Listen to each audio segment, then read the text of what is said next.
Welcome back. Today I'm going to talk about Twin Peaks The Returns, the David Lynch 18-hour event that has taken place over the summer of 2017. I'm going to give you a background a little bit first, and of course there's going to be spoilers here. I'm assuming you've seen the entire show, so just assume I'm going to spoil everything because I'm not going to try and hint at anything. This is for people who have actually seen the entirety of Twin Peaks. So the background is, I was a Twin Peaks fan from way back. I watched the original series when it came out. I even got the special pilot episode on VHS before the series came out. I mean, it was like, so I saw the strange little ending start with the Bob ending, so I get used to Twin Peaks having weird endings from the get-go, you know. I was very used to that. Then I got kind of addicted to the TV show, loved it.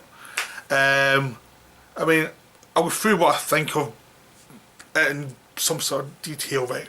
First, like most people, I think from the opening till the reveal of the killer, which is Leland Palmer, and his death, I thought it was priceless. It was just brilliantly done, really funny, really dark, really serious. I mean, my favourite episode of that whole run, that first run basically, was the episode where you found out that Leland was a killer, and there's some, it's really disturbing because the death scene when you see Leland and he kills the woman played by Cheryl Lee, who is Maddie, who's the identical cousin of Laura Palmer. That was terrifying. Also the bits in the bar as well, as you see different characters looking at each other knowing something bad's going down. That was really emotional. That was a great episode, and this episode following that when he gets caught was beautiful as well. After that it fell away. I never hated it though. I mean, it was like one of those things that had trouble finding its feet after the big thing, or the big reveal of who killed Laura Palmer, because that was a big thing in the past. That was like the huge thing that everyone interested. As soon as that was gone, a lot of people fell off. I didn't fall off because there's a lot more of interest to me. I liked the whole thing about the woods, what was in the woods, what was the mystery of that. I liked all the characters around that mystery. I thought it was, there's a lot more there than just who killed Laura Palmer, but she was the centre of it. So after we found out who killed her, it fell away slightly, but there was still enough goodwill there that even the kind of worst episodes I could still go along with because I liked the characters. You just wished to get back on track. I eventually did the final episode when David Lynch came back, and certain bonds that had been thrown away suddenly came back into focus with him being in charge, because he took it very seriously. Even though he allowed for humour, but he also took it seriously, that there were certain emotional connections that were important to him, and then certain elements that were mysterious that were going to remain mysterious. So that final episode is important not just for plot but for atmosphere for the return. I mean, the original thing is you set up, there's so much stuff that was set up in that final episode that plays into this whole new revival. And it's not just the ending where Cooper gets possessed by Bob and goes through the Black Lodge and all those scary moments, which were, when we first saw it on TV, that final episode of Cooper in the Black Lodge and it's all very surreal, that was scary as hell. That last bit when he looked in the mirror and going, "Where's Annie?" That was terrifying when it first came out, because it was nothing like anything you'd expect in TV. It wasn't just the content, it was a context of TV never went as far as that at that time. TV never went even remotely as far as that. But there was also other things like that David Lynch brought back. Like there was a relationship between Bobby Briggs and his father, which I don't think many other directors were interested in, but obviously when you see the new series, that's important to Lynch. And the certain relationships between people at the cafe owner and the guy who runs a garage. Things like that are very important to Lynch, and they become really important within Twin Peaks, the revival. Other things, very soap opera things, were less important, so they just never really came back. The important difference is when it was a TV show in the mainstream media, you had to answer certain questions. In this new revival, you don't have to answer certain questions. You just set the questions up, and then the answer to the questions is more like, how would you interpret this? What does it actually mean? What does the feeling it give you? And that's what the revival is about. It's what's the feeling of this show for you? What's going on? Because the show's not really going to give you the answers. The show's about the atmosphere, about the characters within this situation, and it's very uninterested in explaining the plot. The plot's not important. The plot's the setup for the story, but it's not. It's a motor for certain things, but it's not really that interesting. And you feel in this whole series that Lynch isn't interested in answering questions. He's interested in the situations and what they imply, and exploring what they imply, and then moving on. But it's not about explaining why did this happen, why did that happen. Even though those two didn't really do much of that, they did enough because it was ABC show, so they had to explain certain things. But even stuff like why did Leland kill Laura wasn't really answered till Fire Walk With Me. And even then it's kept ambiguous. Is he possessed, or is it just his dark side? Even in this new show, the plot is Cooper's been in the Black Lodge for 25 years. There's been something outside in his body doing all sorts of damage. Now the easy way to do that would be, yes, Cooper's innocent, he's just been possessed. But there's the other side of it that's implied as it goes on further by the last episode, is they're both sides of Cooper. They're not like the evil Cooper, doppelganger Cooper is the dark side of him, and the other more angelic Cooper who believes in decency and people is a good side of him, but there's lots of things in him, and that seems to be much more what Lynch is about. So it's about the good side and the bad side of people, and that's what the atmosphere is. It's not really about someone being great or someone being a hero or someone being a villain. It's about the flaws within these people, the decency behind these people, how some have fallen, how some keep going despite difficulties. It's not about answers, it's about how people react to their problems. And it's done in a very surreal way. It's done in a way, it's all the mystery of life and the mystery of things you can't quite get a grip on.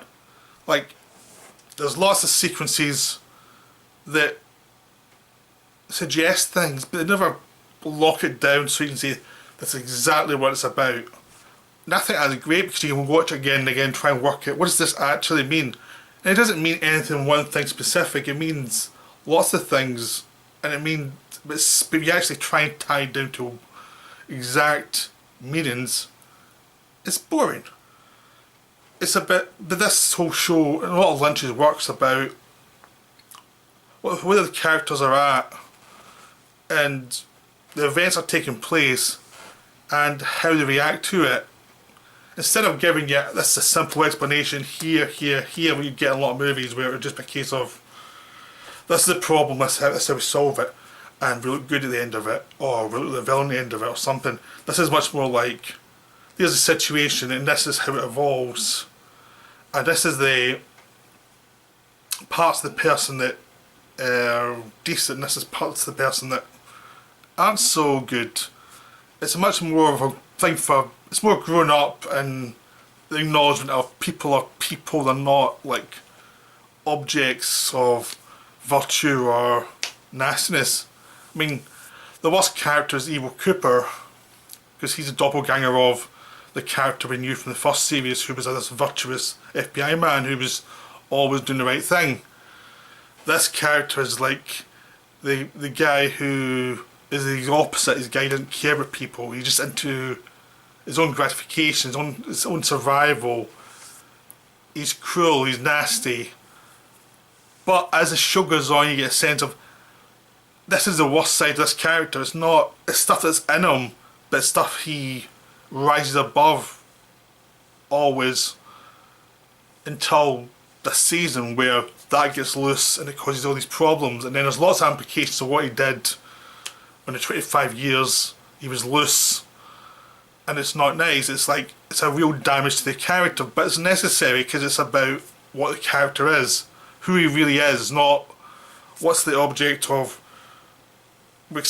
where we accept what he presents to us, rather than all the other stuff that's going on in his head as well that he rises above and doesn't give into.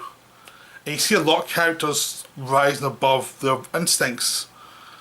There's a few characters like Ben Horn, who was in the old show as a bit of a villain, who's become a lot more decent. There's a character like Bobby Briggs, who in the old show was a tearaway, but in this one he's now a policeman and he's trying his best. His marriage is falling apart. He's got a daughter who's onto drugs, but he's trying. You can tell he's a decent guy. He's really trying to do his best, and he's risen above the darker instincts of his past to try and do something with his life. And that's the optimism of Twin Peaks. That's the optimistic part of it, is that people rise above what they were. There's other characters who just fall and fail because the demons have taken, their own internal demons have taken over. But there's decency within characters like the Sheriff Truman, either the original or the brother, who rise above difficulties and keep going. There's stuff people like James Hurley from the old show, who was a kind of coolish character, a biker. It's kind of a parody of James Dean, and now he's more grown up. He's been damaged by life, but he's still got the decency in him that becomes obvious and becomes a part of the solution to the problem, as he can encourage people to be better than they are. And there's lots of stuff like that in the show, and there's examples of Cooper. Cooper, for a lot of time, what we know Cooper is in the body of Dougie, who was this doppelganger that was created by his other doppelganger. It makes sense in the show in 18 hours. And he's a blank face, limited to what he understands, but you can see within him the decency of the better side of Cooper coming out and influencing all these people. And even within the face, Kim Clark does a really good job, because you sense the sadness in him at all times. Like he knows there's something wrong, but he can't quite place it. And then when it becomes Cooper again near the end, there's no self-pity for what happened. There's kindness towards the people around him during that time. And that's the great side of Cooper. But there's always these elements of there's different sides to it. We've seen different sides of this character throughout the show.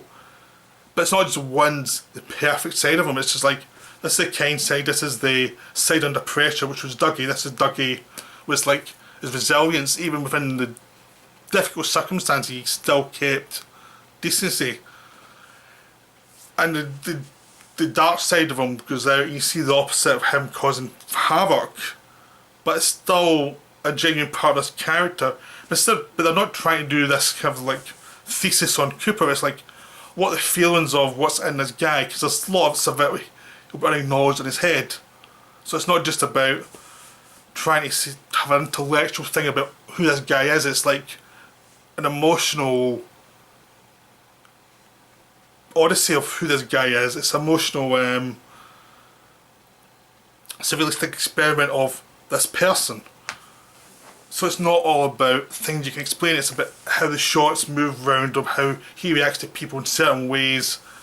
So you get the sense of the person in different circumstances throughout the show. Because that's just one interpretation of what it can be. It could also just be the mystery of mysteries, like what is this thing going on? Because one of the interesting things about Cooper in this series is you're seeing it from his point of view all the way through, but to other people who interact with him, he's almost like one of the figures that you'd see in the other show as being a mystery figure. Because, I mean, to the outside world, he just shows up at the end, solves the problem, then disappears again. So we're actually seeing the mysterious characters from the first series from their point of view, and it makes sense to them, but it's not. It's just very strange to the people seeing them. So they're not quite human anymore, but they're still themselves in other ways.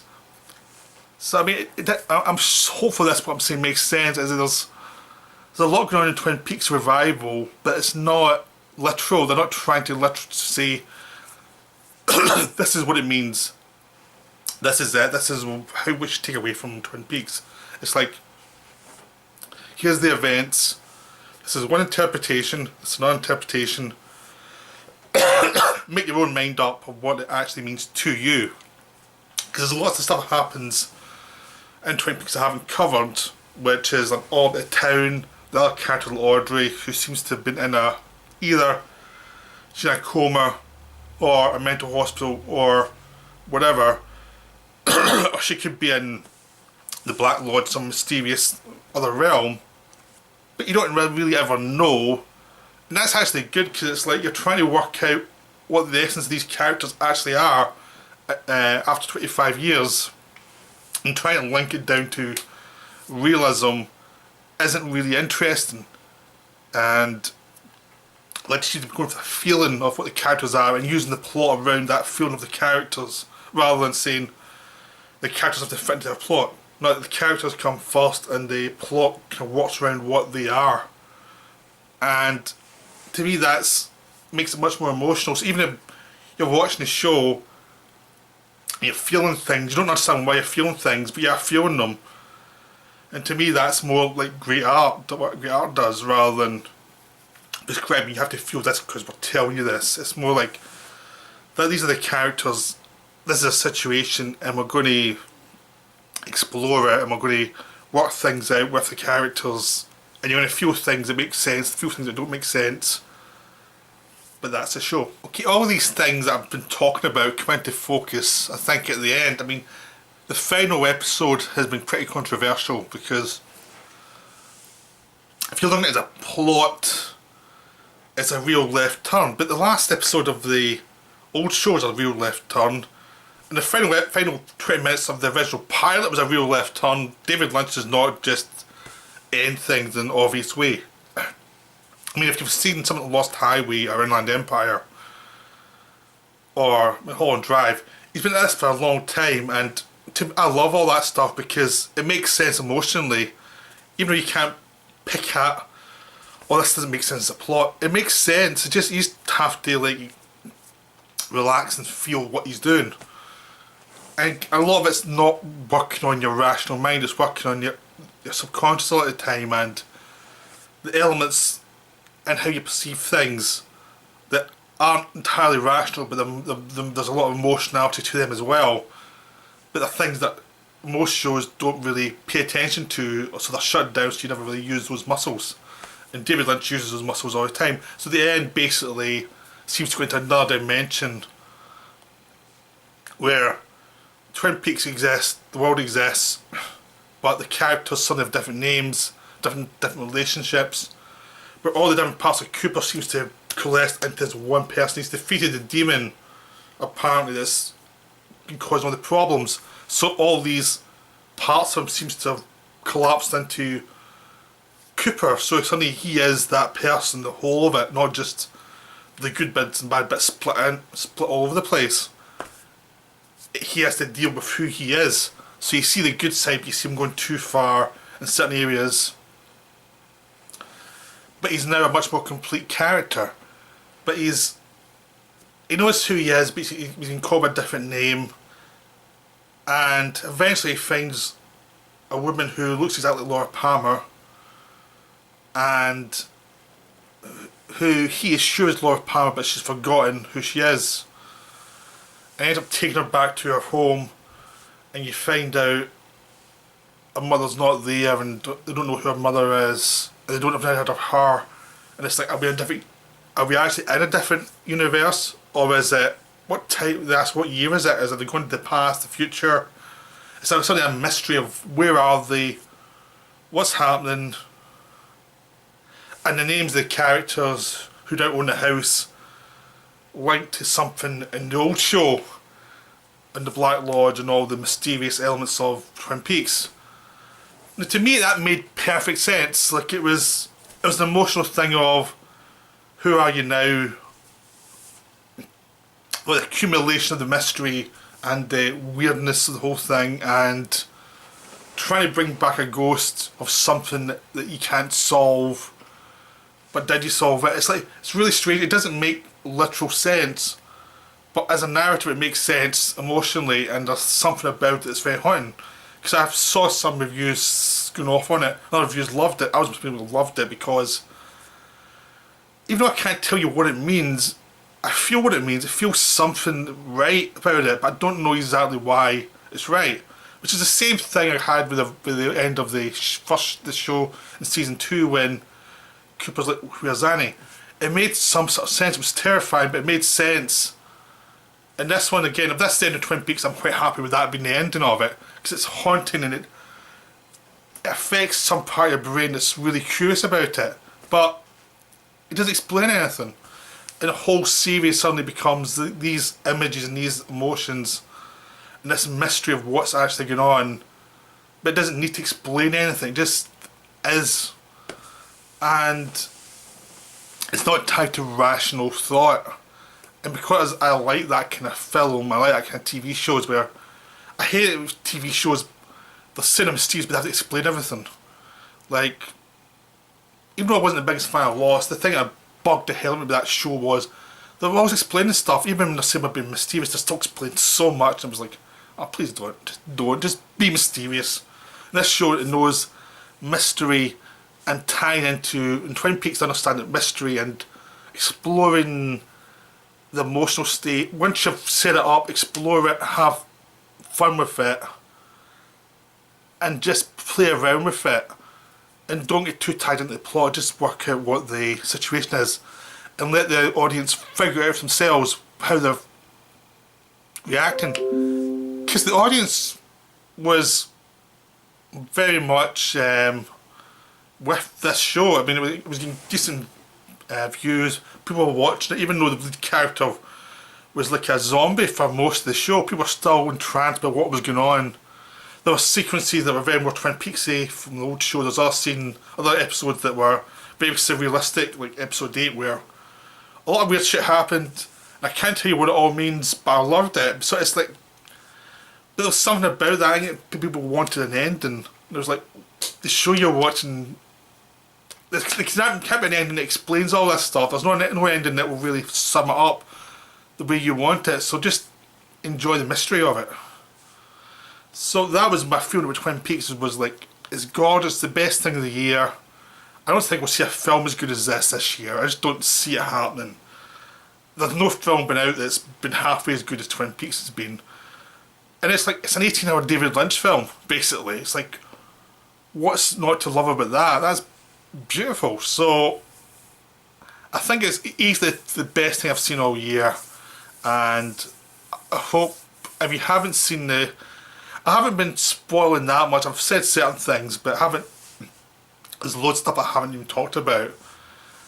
So if you haven't watched it, watch it, because the plot you don't need to be that tied into the plot, just the atmosphere itself. If you have seen it, I think it's a show that requires more than one view, and there's lots going on in there that is unique and interesting that you can't quite get just on one viewing. But it's a beautiful show. I loved it, and I'll be back soon with more looks at different films and things like that, where I was talking about what I thought of like Japanese movies and stuff like that. And I'll go back with the films about the beautiful disasters. Will be back soon as well. So sorry about the delay of some videos. I've just had one of those summers where lots of stuff happened, but I'm back now doing stuff. So I hope you enjoyed this, and I'll see you next time.